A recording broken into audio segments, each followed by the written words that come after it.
Hello friends, आपका एक बार फिर से आपके अपने यूट्यूब चैनल पर बहुत बहुत स्वागत है। कल हमने कर लिया था क्वेश्चन नंबर 600 तक हमने कर लिया था। उसके बाद आज करना है हमने 601 से। लेकिन उससे पहले जो आपको पिछले जो क्वेश्चन दिए थे मैंने कल, हमने अभी तक वो कवर कर लिया है। 600 जो हमने 600 क्वेश्चन हमने कर लिए हैं। तो उस 600 में से ही मैंने आपसे क्वेश्चन पूछे थे, 3 क्वेश्चन दिए थे और उसमें से 1-2 बच्चों का ही कमेंट आया है और उनके भी जो कमेंट है वो जो है संतोषजनक नहीं है। तो पहले उनके आंसर देख लेते हैं। पहला क्वेश्चन था आपके पास कि हिमाचल प्रदेश में टोटल कितनी ग्राम पंचायत है। तो अभी 8% की बात की जाए तो 3226 ग्राम पंचायतें हैं आपकी 8% एचपी में।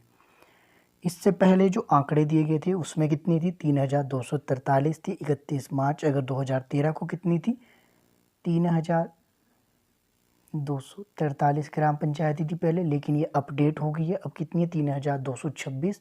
जब मैंने ये आपको क्वेश्चन करवाया था शायद ये 250 और 51 के आसपास ये क्वेश्चन है। अगर आप चाहे तो जाकर देख सकते हैं, पीछे मैंने करवाया था पार्ट 6 या पार्ट 5 में होगा ये। अगर आपने ध्यान से पढ़ा होगा तो आपको ये आना चाहिए था, पर आप लोगों के जो उत्तर वो संतोषजनक नहीं आए। मैंने आपको बताया था कि ये अपडेट हो चुका है ये आंकड़ा। उसके बाद भी जो 1-2 का जो है रिप्लाई आया था वो आपकी पुराने वाला ही बताया कि कितनी ग्राम पंचायतें हैं। तो अब आपने ध्यान रखना है। दूसरा क्वेश्चन आपका था, उसका जो आंसर था वो था महाभारत की केंद्रों का उल्लेख किसमें किया गया है, वो किया गया है महाभारत में। और जो आपका लास्ट क्वेश्चन था वो था आपका जो लाहौल स्पीति का जो है कौन सा त्यौहार है दिवाली के समान मनाया जाता था, उसको मनाया जाता हल्दा। तो ये आपके तीनों के आंसर थे जो काफ़ी निराश किया आप सभी ने। जो रेगुलर स्टूडेंट है उन्होंने भी जो है कमेंट नहीं किए। कोई बात नहीं, आज की वीडियो में आपको सिर्फ मैं एक क्वेश्चन दूंगा। आई होप आप उसका आंसर दोगे। अगर आप नोट्स बना रहे हो तो आपको आंसर देने में आई होप कोई प्रॉब्लम नहीं होनी चाहिए। लेकिन उससे पहले आपको मैं एक आंकड़े बता देता हूँ, आई होप आपके लिए वो काफ़ी हेल्पफुल रहेंगे। तो ये है आपके पास ग्राफ, देख सकते हैं ये किसके द्वारा, इंफॉर्मेशन पब्लिक रिलेशन के द्वारा ये जारी किया गया था। तो इसमें देखिए आप एरिया दिया गया है आपका हिमाचल प्रदेश का, यहाँ देख सकते हैं 55,673 किलोमीटर। उसी तरह जो आपकी टोटल पॉपुलेशन है ये भी देख सकते हैं, मेल की कितनी है, फीमेल की कितनी है। इसके अलावा जो पॉपुलेशन डेंसिटी कितनी है ये आपने ध्यान रखना है, इंपॉर्टेंट क्वेश्चन है। तो ये 123 है, तो आपने ध्यान रखना है किसके हिसाब से, 2011 की जनगणना के हिसाब से बात की जा रही है। सेक्स रेशो आपका 974 है। उसके अलावा जो आपकी रूरल पॉपुलेशन है और अर्बन पॉपुलेशन है ये आपने ध्यान रखना है। ये आप खुद इसका स्क्रीनशॉट ले लीजिए और उसके बाद आप आराम से पढ़ लीजिए। उसके बाद नीचे आता है आपका मेल लिटरेसी रेट कितना है, फीमेल लिटरेसी रेट कितना है और लिटरेसी रेट कितना है 2011 के अनुसार, तो 82.80% है। इसके अलावा टोटल डिस्ट्रिक्ट कितनी है तो ये आप सभी को पता होगा। हाँ, आप तहसील और सब तहसील याद रखते हैं 169। इसके अलावा डेवलपमेंट ब्लॉक जो है कितने हैं ये भी आपसे क्वेश्चन पूछा जा सकता है। एचपी के एग्ज़ामों में ऐसे जो है क्वेश्चन देखने को मिलते हैं अक्सर, तो आप इसको ध्यान में रखेंगे। इसके अलावा टाउन और सिटीज़ की बात की जाती है तो टोटल कितने टाउन और सिटीज़ है, टोटल 59 है। ग्राम पंचायत है, आप यहाँ देखिए मैंने अभी आपको बताया था पंचायत कितनी है, 3226 पंचायत है। जिला परिषद की है 12 जिला परिषद है। नगर निगम आपके पास 2 है। वहीं अगर विलेज की बात की जाए तो ये है आपके 20,690, तो ये भी आप ध्यान रखना है। इलेक्ट्रीफाइड है आपके 100% सभी इलेक्ट्रीफाइड है। उसके बाद फूड ग्रेन पॉपुलेशन कितनी है, उसके बाद फ्रूट प्रोडक्शन कितना होता है। तो ये वाला जो आंकड़ा है आपको फूड प्रोडक्शन वाला, ये एलाइड के एग्ज़ाम में इस तरह के क्वेश्चन आपके देखे जा सकते हैं। फूड ग्रेन प्रोडक्शन इस तरह के 16 लाख, तो आपने देखना है मिलिट्री रिटर्न। इसके अलावा पर कैपिटा इनकम कितनी है, 8 करंट की बात की जाए अभी ये फिर से बढ़ गई है, ये तो 2017-18 का है 1,58,000। तो अभी 8% कितनी है तो 176,000 समथिंग कुछ चली है। तो इस तरह से आपने जो है ये हमेशा अपडेट रहना है। आई होप आपके लिए काफ़ी हेल्पफुल रहेगा। इसका स्क्रीनशॉट लीजिए, ये आपके सभी इंपॉर्टेंट है और आपके जनरल से क्वेश्चन ही आपके एचपी के जीके में देखने को मिलते हैं और हम क्या करते हैं कि उन्हीं क्वेश्चनों को हम नज़रअंदाज करके उनको गलत कर देते हैं। चलिए वापस चलते हैं अपने टॉपिक पे। आज का जो हमारा पहला प्रश्न रहने वाला है ये है, जो चंबा रियासत की है राजधानी स्थापित करने से पूर्व यहाँ के मूल निवासी कौन थे। देखिए, चंबा रियासत की जो स्थापना की किसने की थी, आपकी मेरू वर्मन ने। लेकिन उससे पहले जब ये स्थापना की गई रियासत की, उससे पहले जो यहाँ के मूल निवासी कौन होते थे वो होते थे कनवा ब्राह्मण। तो आपको शायद दिख नहीं रहा होगा, मैं लिख देता हूँ क्या है, कनवा ब्राह्मण। तो कनवा ब्राह्मण चंबा के मूल निवासी थे। और इसके बाद अगला क्वेश्चन है, साहिल वर्मन ने कनवा ब्राह्मण से चंबा की जो है भूमि लेकर उसके बदले में इन परिवारों को प्रत्येक सदस्यों को विवाह पर देने का क्या वचन दिया था। तो इसने कहा था कि जो है इन जो है परिवारों को क्या दिया जाएगा, विवाह पर 8 चाकली यानी कि तांबे के 8 सिक्के देने का वादा किया था। किसने किया था? साहिल वर्मन ने। किसको? कनवा ब्राह्मण के लोगों को। तो ये आप ध्यान में रखेंगे। जल्दी से नेक्स्ट देख लेते हैं। चंबा रियासत की राजधानी बरमोर से चंबा स्थापित करने के लिए साहिल वर्मन को किसने सहयोग किया था? देखिए 2 क्वेश्चन बन गए आपके। एक तो चंबा रियासत की जो राजधानी है भरमौर से चंबा स्थापित करने के लिए साहिल वर्मन को किसने सहयोग किया? देखिए जो रियासत की स्थापना की मेरू वर्मन ने, हर रोज बताता हूँ, आज भी बता रहा हूँ। और साहिल वर्मन ने क्या किया? चंबा शहर की स्थापना।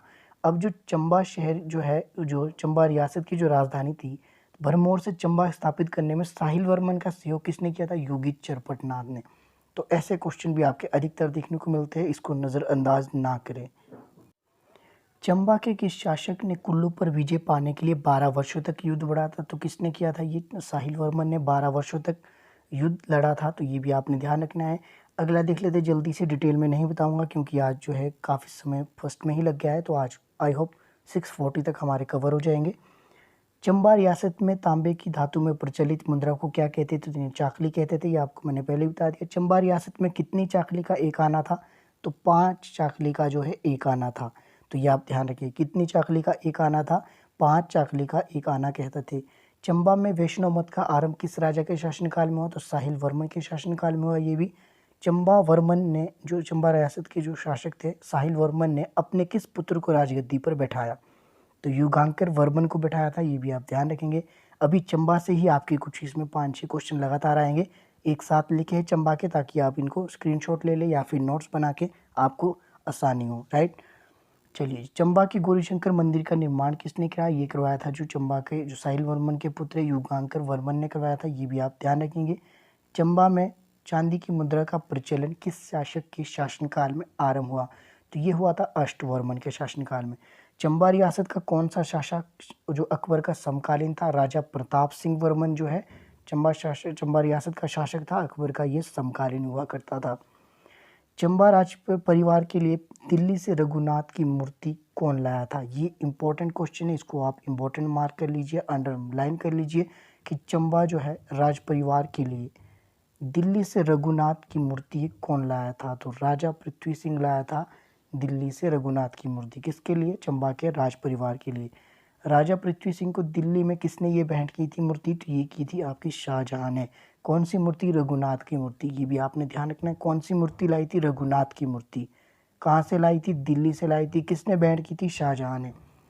वर्मन शब्द किस शासक के काल में छूट गया? तो वर्मन शब्द किस शासन के काल में छूट गया? तो राजा पृथ्वी सिंह के शासनकाल में ये शब्द छूट गया। सबसे पहले वर्मन शब्द का प्रयोग किया था आदित्य वर्मन ने। ये भी आप ध्यान में रखेंगे। मुगल सम्राट औरंगजेब ने हिंदुओं के समस्त मंदिर को गिराने के आदेश 1678 ईस्वी में दिए। चंबा के किस शासक ने इसकी अवहेलना की थी?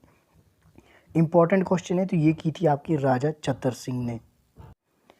चंबा रियासत जो है आपकी, अगला क्वेश्चन देख लेते हैं। चंबा जो है रियासत मुगल साम्राज्य के अधीन किस शासक के शासनकाल में आई थी? तो यह आई थी राजा प्रताप सिंह वर्मन के शासनकाल में। चंबा रियासत का कौन सा दुर्ग मुगल सम्राट और जो सिख सम्राट तथा कांगड़ा के राजा संसार चंद के कब्जे में रहा था? तो ये कौन सा रहा था? ये रहा था आपका रेहलो। तो आप इसको ध्यान में रखेंगे। चंबा रियासत में 1863 में ब्रिटिश सरकार ने सबसे पहले कौन सा कार्यालय खोला था? तो ये खोला था आपका डाकघर।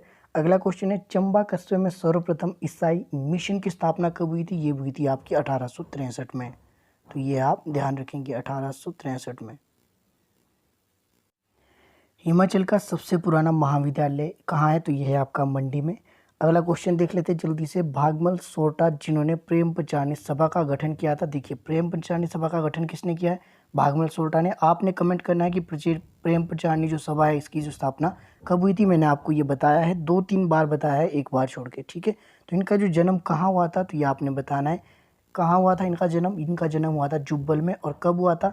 23 सितंबर 1899 को। तो ये भी आप ध्यान में रखेंगे। हिमाचल के प्रथम गृह मंत्री तो आपने बताना है, यानी कि हिमाचल सरकार के जब आपकी अंतरिम सरकार बनी थी तो कौन थे? तो ये आपके पंडित पद्मदेव जी थे। और इन्हें किस नाम से जाना जाता है? तो इन्हें कविराज के नाम से भी जाना जाता है। तो ये भी आप ध्यान रखेंगे। खजियार को मिनी स्विट्जरलैंड का नाम कब और किसने दिया? ये क्वेश्चन मैंने आपको कई बार बताया है। ये खजियार कहाँ है आपका? ये चंबा में है। किसने दिया था ये नाम? WP ब्लेजर ने दिया था। कब दिया था? 7 जुलाई 1992 को दिया है। कौन सा स्थान घोषित किया था ये? तो 160वां स्थान मिनी स्विट्जरलैंड के नाम से इसको घोषित किया गया है। हिमाचल के एकमात्र व्यक्ति जो मुख्यमंत्री और राज्यपाल दोनों के पद पर रहे थे, तो कौन रहे थे? ये आपके ठाकुर रामलाल रहे थे। तो ये भी आपने ध्यान रखना है। कब राज्यपाल के पद पर कब रहे थे? तो ये 1983 में रहे थे। ठाकुर रामलाल ने राज्यपाल रहते हुए किसकी सरकार को भंग किया था? तो NT रामाराव की सरकार को जो है जो ठाकुर रामलाल ने सरकार को भंग किया था। तो ये आपने ध्यान रखना है। चायल और पटियाला की किस राजा की ग्रीष्मकालीन राजधानी? तो आपने बताना है कि चायल पटियाला के किस राजा की ग्रीष्मकालीन राजधानी थी? ये थी आपकी भूपेंद्र सिंह की। तो ये भी आप ध्यान में रखेंगे। हिमाचल प्रदेश का सबसे पुराना चर्च कहाँ है? तो ये है आपका डलहौजी में। खजियार दुनिया का कौन सा स्थान है जिसे मिनी स्विट्जरलैंड? ये हमने कर लिया है ऑलरेडी। 160वां स्थान दिया गया है इसे। हिमाचल प्रदेश शिक्षा बोर्ड की स्थापना कब हुई थी? ये हुई थी 3 जुलाई 1969 को। तो आप ध्यान में रखना। स्कूल शिक्षा बोर्ड ने पहली जो है परीक्षा कब ली थी? ये 1970 में ली थी। इसके अलावा जो आपका स्कूल शिक्षा बोर्ड है शिमला से धर्मशाला कब स्थानांतरित हुआ था? 1983 में। ये सभी डेट्स आपके लिए इम्पोर्टेंट है। हमीरपुर को पूर्ण साक्षर जिला कब घोषित किया गया? 1995 में। वहीं जो है शिमला में रिपन अस्पताल कब बना? तो ये बना था 1885 में। रिपन अस्पताल का नाम बदलकर दीनदयाल उपाध्याय अस्पताल कब रखा गया? तो ये रखा गया था 1990 में। ये भी आप ध्यान में रखेंगे। कांगड़ा जिले में पपरोला में आयुर्वेदिक महाविद्यालय कब खुला? तो ये खुला था आपका 3 मार्च 1970 को। तो ये भी आप ध्यान में रखेंगे। हिमाचल प्रदेश की सबसे पुरानी जल विद्युत परियोजना कौन सी है? तो ये है आपकी शान 1921 में। और आज का जो अंतिम प्रश्न रहेगा आपका, किस ग्लेशियर से चंद्रा नदी को पानी मिलता है? तो ये मिलता है आपका बड़ा शिगरी से। तो ये आप ध्यान में रखेंगे। तो आज की वीडियो में इतना ही। आई होप आपको वीडियो पसंद आ रही हो, सेशन पसंद आ रहा हो, आप कंटिन्यू बने हुए हैं। बस दुख इस बात का है कि आप जो है आपसे सवाल पूछे जाते हैं उनके आप आंसर नहीं करते हैं। चलिए कोई बात नहीं, मिलते हैं अगली वीडियो में। आज थोड़ा डिटेल में मैंने नहीं बताया क्योंकि कवर जो आपके क्वेश्चन कवर करने हैं मुश्किल हो रहे थे। चलिए जी, मिलते हैं फिर।